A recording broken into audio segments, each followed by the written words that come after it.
Ladies and gentlemen, I am Jonathan Mizar. You can call me John. Today I want to talk about the iPhone 16 Pro Max. Got to get the Pro Max in there. For those of you who don't know, it's Apple's new phone. It's been out for a week. And this is actually the first iPhone I got on release. So I've been using it for a week, and I just want to give my opinions mostly on the camera and the photography prowess. And look, I'm not one who upgrades phones every year. I'm coming from the 12 Pro Max, which is a 4-year-old phone at this point, and I got that camera, I got that phone as I should put it, because it was the first iPhone to have raw photo capability, which is just the ability to edit it a lot better after the fact. And I was really interested in this one because of the camera button. And most of the marketing has been for the Apple Intelligence, which I'm so about.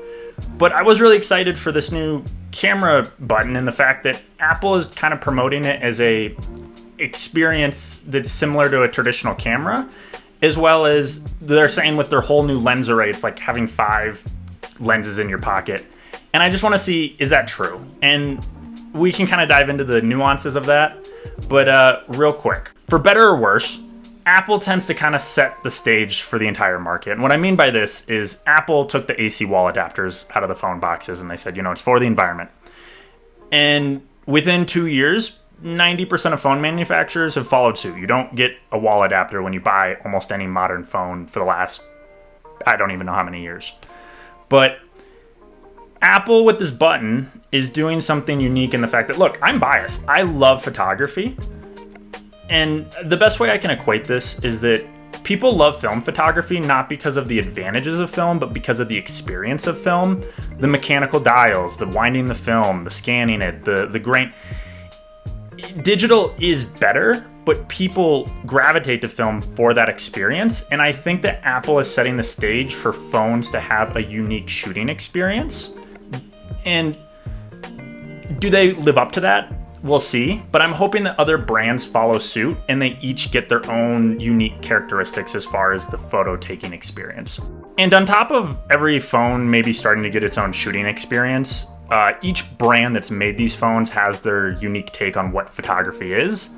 And I actually do think Apple is my favorite. Google and Android, their take is more AI focused, and that photography should be how it felt and the memory of it, but not necessarily what it was. And so they're very big on removing people or, changing the scale of things or just manipulating the photo in ways that are not genuine, which, that I don't blame you.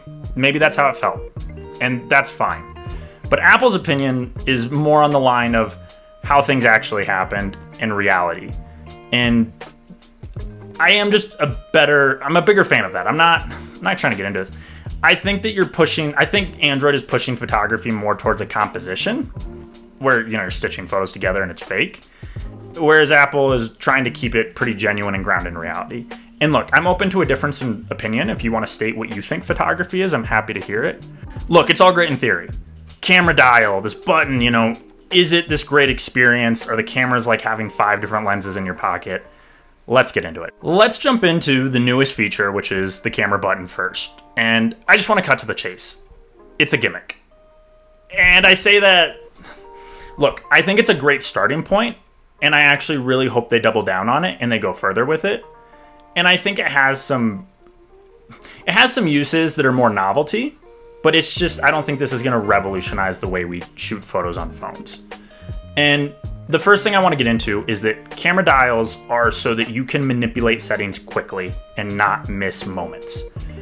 This does not do that. On 2 things. First, it's just not fast. If you are actually in the settings, even if once you figure out how to manipulate the button correctly, because it is a little finicky, it's not that fast to move between the settings, which is just counterintuitive to what it's supposed to do. And on top of that, this is the best thing about the iPhone in the fact that a lot of what you capture is not destructive. So you can actually add depth after the fact, or you can change the tonal mapping or the colors or a lot of stuff. But if you can do it after the fact, why would you be doing it while a moment's happening? And there's so many of these settings that can be changed later in the way of settings that can't. So if I want to change my lens, my focal length, I have to go past a couple settings that just aren't actually useful in a quick response situation. and they're in between different settings that are actually useful. So I wish I could remove settings from the dial, as well as I wish I could change them so that settings that are important to me are closer together. And I also wish the flash was on there. I think that would be a good one to toggle on and off just as a quick setting. But while we're in here, just talk about the settings you can manipulate, the ones I think are important. And the first one is zoom. And there's kind of two ways. I think zoom is actually the most useful, but there's kind of two ways that you can manipulate the zoom. First is the free zoom, which I think is really good in theory, but because of the way the lenses are set up, there's a mixture of optical zooming, which is the lens is actually bending light to get you that focal length genuinely, as well as digital zooming, which is you're actually just cropping in on the optical zoom. And it does well in some situations with that digital zoom, but it has its limitations. And you can get bad photos on accident. I'm going to look at it later, but like I took a photo just trying to use this feature and I took it at 4.9 instead of 5 times. And I have a photo of both, and it's so much softer at 4.9, which is what leads you to the other side of it is, okay, don't use the free zoom, use more of the like lenses one where it just takes you to the preset optical zooms. And my biggest beef with this is that one of Apple's big features of the main sensor, especially with that 48 megapixel sensor, is that they can do their fusion. I actually don't know the marketing term, but they claim that they can crop losslessly or lossless. I forget how that works with the loss. Not the point. They say they can do no degradation to your quality, zooming up to 2 times. But there's not, so they do the 24, the 28, and the 35, and you actually don't get access to those. You can only do the 1 times and the 2 times from this feature. I don't know why they wouldn't allow you to manipulate that in the dial. Not the end of the world, but I just think it's an oversight to a feature that you can use on the touchscreen. And look, I'm not the first one to say this, but the camera dial is a little finicky. As far as like you want to get into the dial to actually change between settings, that double click, it takes a little getting used to. I'm at about a week now using the phone, and I think I am just starting to reliably feel like I can do it. And not the end of the world, but I'm scared that someone like your grandma will never get the hang of it. And if anything, I think it'll be frustrating to them, and it'll actually turn them off from photography, or it'll just be more infuriating than it is good. And misinputs aside, the other issue I have is I wish the button had a little bit of a smoother click. It's definitely a very firm press, and honestly not the end of the world for 0.5 and 1 times and 2 times photos. But if you're using that 5 times lens or further, that click is hard enough that you'll often shake the phone and change your composition unintentionally. Look, I know it's not a camera, but a camera has a very smooth actuation, and I just wish the phone was a little closer to that experience. Look, there is some good things. I'm not just trying to talk crap on it. The one thing I like is that if your hands are a little wet, like it's in the rain or something like that, look, you can't manipulate the settings, but you can just force it to click down. So like you're not going to twist the dial, but if it's wet and you're like, oh, I got to get this moment, you can just kind of open it and then take a photo. And that's great, because if anyone's ever had wet hands and tried to take a photo, you know the thing fights you like a mother. One other thing to add, because I've seen some people complain they've had issues with accidental presses just picking the phone up. I just can't attest to that. I just personally haven't experienced that. I've just not had an issue with that. Does it do what it set out to do? Does it meet the expectations of the advertisements and what they're selling you? Kinda. It's kind of fun. Like, look, it is a gimmick, but it's a fun gimmick. Like, a week later, I still find myself using it. But I also think it's like a pale imitation of what dials are on a traditional camera. Like, I actually think it's faster to use the touchscreen in most instances. And maybe that's muscle memory. But I don't actually think it's a faster input method. But my request, or my wish, my hope, is that they actually double down on it. I hope that with software, they can improve the experience of the interface. And with future phones, they actually improve the quality of this and keep it around, as well as I also wouldn't mind that touch capacity, the sliding ability. I would like if other buttons on the phone did that. I think that there's some really cool software things they could do as far as an interaction between mechanical buttons and the digital interface of the phone. So a gimmick, but a fun gimmick. All right, camera button, whatever, gimmick, not the point. Let's actually talk about the camera, the photos you get. And this one has probably become one of the more controversial things. And first off, I actually want to start here in the fact that the iPhone, even as a professional photographer who knows his way around dials, having a good camera that is automatic is actually a lifesaver. Even with the fastest dials, you'll capture way more moments with a good auto camera that just does it right. But you're putting a lot of trust in the phone in this instance, or the camera, to make a lot of decisions on your behalf when you're going full auto. But it is nice. It is actually nice, and I don't think anyone should turn their nose up at a full auto system. I just think the iPhone makes some missteps with their auto setups. The first thing I want to say, in consolation to the engineers, it's really hard out there. Millions of people buy iPhones every year, and millions of people have iPhones for different reasons and take photos for different reasons. But they have to account for all of these people. You know, everyone from grandmas to influencers to just kids to everything.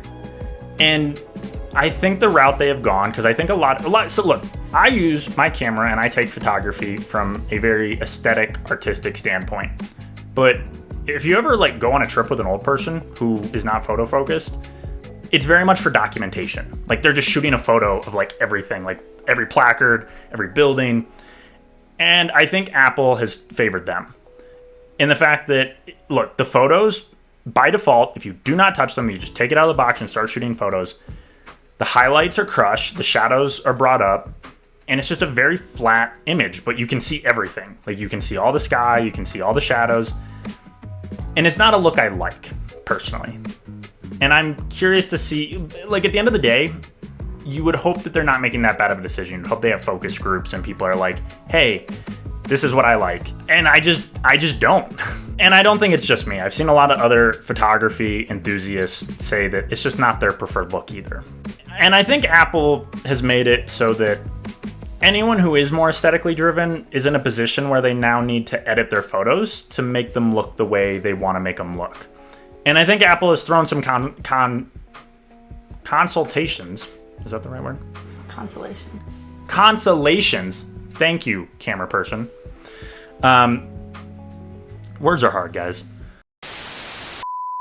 Apple has put their users in a position where if you are more aesthetically driven than documentation driven, I actually think you have to make edits to make your photos look good. And I don't know how I feel about that. Let me try and see both sides of it. For one, you cannot please all aesthetic people with one aesthetic. So you're like, all right, if you're going to be aesthetically driven, go in and edit it how you like. And Apple has put in some tools that make it easier to do, like the new tone feature, actually pretty nice. I just think it's a bad standard to be like, every photo I take, I now want to go edit every single one. Like that was the best part of the iPhone, is that I didn't really need to do that. That's what I use my regular camera for. And then I got to go in Lightroom and hate my life for 20 hours while I edit. The iPhone was supposed to be this automatically just good enough thing. And now to get it there, I feel like I have to make some slight adjustments. Not crazy, but slight adjustments.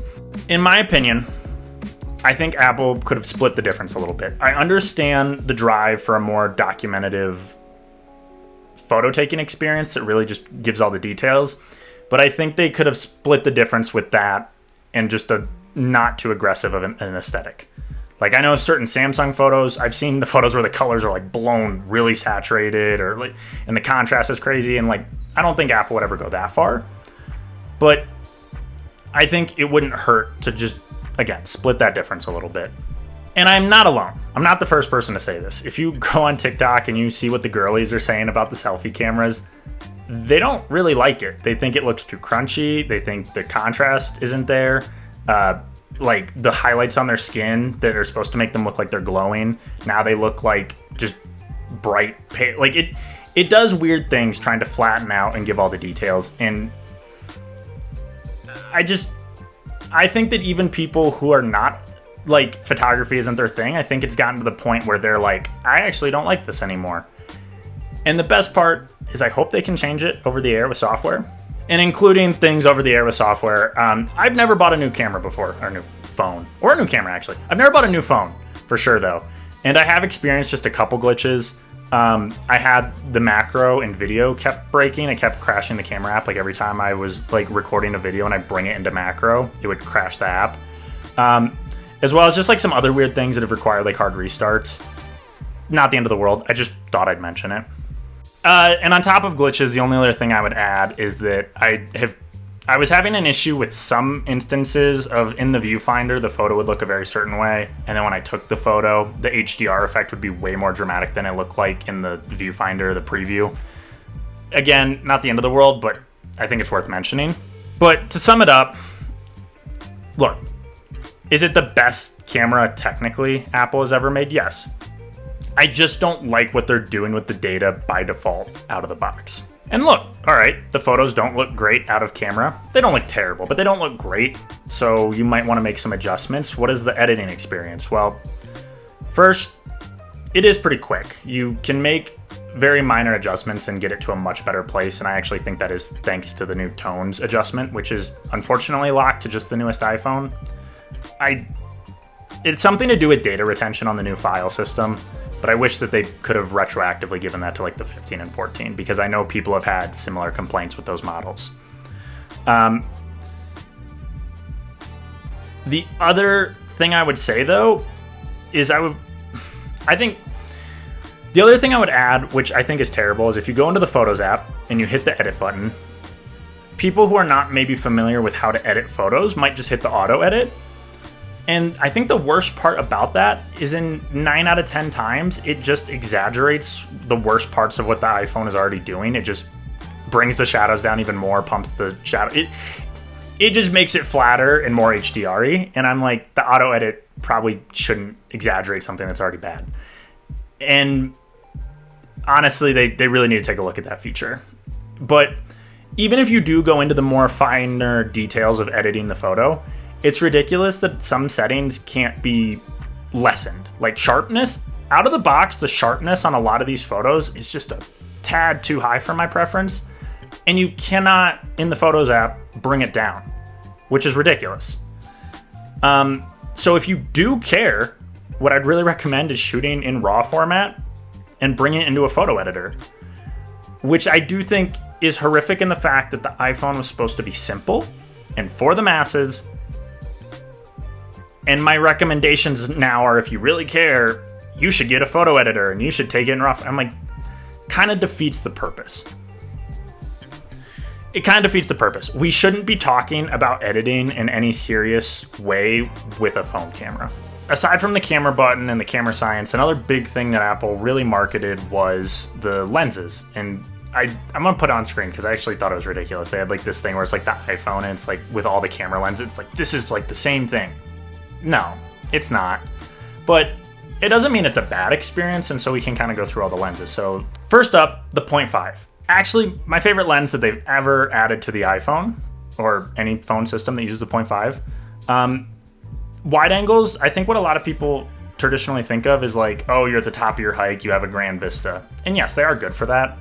But I think wide angles actually do the best when you're in an action situation, you're up close to it. So if you're like with your kids and they're like running around next to you, like that 0.5 close to them with like everything behind, it just looks the coolest. I think you should really try and use your 0.5 up close to people in situations that have a lot of action. But the improvements to it, honestly, not that noticeable. They jumped it from 12 to 48 megapixels. And coming from the 12, I really haven't noticed it. I haven't. And look, I still love it because I love it, but I gotta say, I think those improvements were not as dramatic as previously stated. On top of that, the macro mode is new to me. It's very nice. It's nice to, get a detailed photo of something, but I would say, and it's just the physics of it, I would really manually pick your focus point because I think the phone struggles to do so on its own. Like I have photos where I'm trying to take a photo of a bug and it's like focusing on its back leg or it's like the leaf or something, and it's just, you may need to pick your focus point if you shoot with that lens. The big one, the main sensor. This is the sensor I use the most. This is the sensor most people use the most. So it needs to be a workhorse. And does it do that? Yes. And look, there's not a lot to say. Like, my hammer doesn't need gimmicks. I need my hammer to be a hammer. The biggest gimmick, if you want to put it that way, is they did a 48 megapixel sensor, and they're doing crops to make it so that you're getting full quality zoom up to 2 times. And in my experience, I actually do think that they are relatively correct. I have noticed the 24, 28, 35, and the 48 have all actually been pretty good quality as far as like I can't really see a difference between them. Once you go past that 2 times though, the gap between 2 times and 5 times is pretty rough. And look, as a photographer, I understand that and I can work around that. But I think what's hard is if you give this to your grandmother and don't say anything, she's just gonna zoom to where she wants to zoom, and then she's gonna be confused why the photos look soft, grainy, and just not good. It's not the end of the world, but I do think that that gap between 2 times and 5 times is the worst photos this phone takes. But as far as the main camera, I do think it's pretty good. I think there's pretty good hardware there. I do wish they edited them differently, but not the point. It's a good sensor, it's good hardware. The 5 times. Coming from the iPhone 12, this is doubling my focal length. It's a 2.5, I don't even know what that is, to what is now 5 times. I think it's a 110. It's pretty good. I actually really don't have that much to say about it. I wish I did. It's just more reach, it's more zoom, and I'm happy about it. As far as, look, a little more reach is always good as far as like, hey, I'm driving by and I see like horses in a field with like a beautiful sunset behind them. It's nice to be able to zoom in a little bit and like cut out the cars and traffic or something around me. And if I don't have kids, but if I was and I was like at their sporting event, it's not going to replace a traditional zoom like DSLR setup, but it's nice that you can get just that much closer of them like getting a video of them like scoring a touchdown or something. The quality has seemed fine enough. And I know they're doing now the periscoping effect. It's fine. It's just fine. It's good to have. It's a tool, and it's good to have in the utility belt. The fact that they on their website want to make it look like it's replacing a telephoto, that's a little ridiculous, but it's good to have. Real quick, I just want to look at some photos using all the various lenses, and these are completely unedited. So this is just straight out of camera, like you picked it up, you shot it. Your grandma could have taken these. So I just want to get into it. I'm going to put these up on the screen. I'm just looking here on my phone. But the first thing I want to look at is this is just standing in one position from 0.5 all the way to 5 times using the preset zoom setups and just seeing if there's any difference between them, because one of the hardest things to do when you have a multiple lens sensor setup like this is keeping a consistent color science. Optical distortion, as far as all lenses have distortion, but it just shouldn't look that different between them. And mostly color science and editing. It's just, they shouldn't look like they were taken on completely different lenses and cameras, despite the fact that they actually are. So looking here, this was in Colorado in the Rockies. Most of my photos are actually fall related because that's what I got going on here. But you can see, as we zoom in here, we are obviously getting closer, but I think they do a good job of keeping those colors very consistent, despite there being a variety of, greens, yellows, and oranges here. I'm gonna take a quick look at some macro shots here, just a couple bugs. These are some of the better ones. Like I said, I definitely saw some issues with the macro misfocusing, but if you do click on it, it works great. Here's a zoom photo just of the foothills. Honestly, pretty good in my opinion. Really nice. I don't know what else you want me to say. It's a photo. Here's another 5 times with the color. It's fall leaves. Look, I couldn't have gotten this on my older iPhone, and I do like the compression of the front bushes, the trees, and then the mountains in the back. You are definitely starting to get a little bit of that telephoto effect, which is a nice thing with the 5 times. Here's a photo, a candid photo of some hikers walking past us. This is a photo that was in that range of the 2 times to the 5 times where I say the quality gets pretty muddy pretty quick. This is actually pretty soft. If we zoom in on it, YouTube is probably not doing it justice as far as, it's not terrible. It's fine for social media, but this really isn't, this is like one of the worst photos I've taken so far in my week of having this phone. This is going to be one of the more dramatic ones. This is because I'm taking the worst possible case it could be. This is a 4.9, which is the furthest digital zoom on the main sensor right before the 5 times zoom. And I want to bring this up because I actually did it on accident. As far as I was using the camera button and I was using the free zoom, and I zoomed in and I shot that and I was like, oh my God, I didn't mean to do that, and I go a little bit further. And it is actually just crazy to see how much different that quality is. Again, YouTube might not be doing it justice, but it is night and day.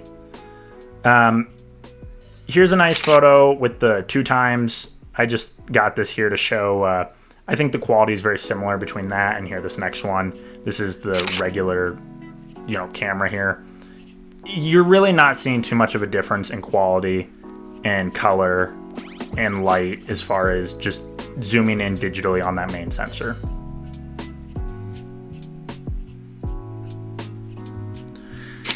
Here's a 0.5 wide angle.